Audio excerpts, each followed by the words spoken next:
Let's talk about the 7 foods that you must never ever eat again. These foods are promoted as healthy foods, but in reality, behind the scenes, they are not healthy at all. In fact, they're going to make you sick. So we're going to go through all 7. And number 7 is very interesting because I tested this food in my basement on rats. So you definitely want to stay till the end to hear about what happened. Start with number 1, granola bars, right? Nature Valley sounds wonderful. Is it really healthy? They promote using whole grains with just a touch of honey. So let's take a look at the actual ingredients. Now, I always like to ignore the nutritional facts because it doesn't really tell you much about what the ingredients are. So let's look just at the ingredients. It says whole grain oats. Okay, so this doesn't tell us if it's organic or conventional. But if we scroll all the way down, it says contains bioengineered food ingredients. Now, what does that mean? It means that they have GMO ingredients, which they're going to have levels of glyphosate. That's an herbicide. And General Mills, who owns this company, dropped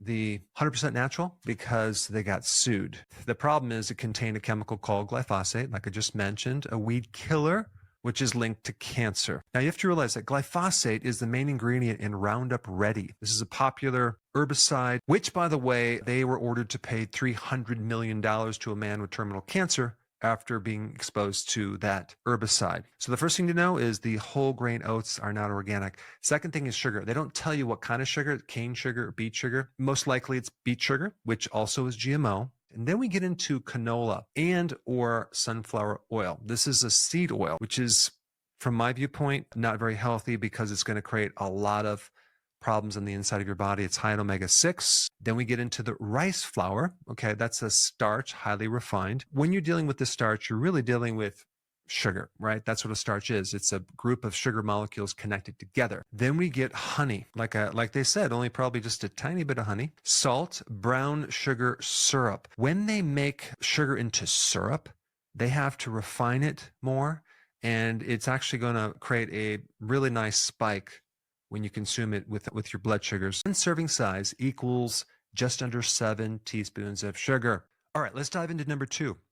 Agave syrup. Now, this is a type of sweetener that a lot of people consider to be diabetic friendly, keto friendly, because it's low on the glycemic index. It sounds very natural, but anytime they make a product into a syrup, especially agave, you're going to create more fructose, okay? Now, the thing you need to know about fructose is only the liver can deal with fructose. So whereas cane sugar has about 50-50 glucose and fructose, agave syrup is literally 85% fructose. Out of all the foods and sweeteners out there, agave has the most fructose. It has even more fructose than high fructose corn syrup, okay? This means it's going to create a major problem for the liver.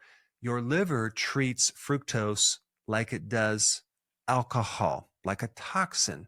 And so, yes, it's low on the glycemic index, but it's going to create an indirect effect with insulin that's going to create the risk for diabetes, insulin resistance, obesity. Think about sugar or fructose. You're taking this sugar out of the normal food and you consume this in a concentrated amount, in large amounts. This is not healthy. This is not good at all. It's going to create a lot of damage to the liver. Number 3, flavored yogurt, right? Now, flavored, and of course, they always add sugar to it. You have this appearance that it's a healthy thing because it's a probiotic and it has calcium and it has protein. It's very convenient. People give this stuff to their kids all day long. But you have to realize that most of these flavored yogurts have more sugar than a candy bar. Tons of sugar, 30 grams per serving size, okay?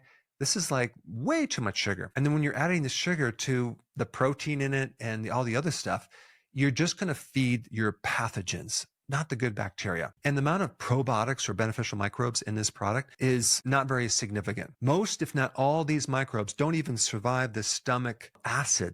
Personally, I do not believe there's any benefits whatsoever of these probiotics going into the actual intestine and increasing your microbes. Anytime you consume a yogurt, you want to consume it as the whole food, the whole fat.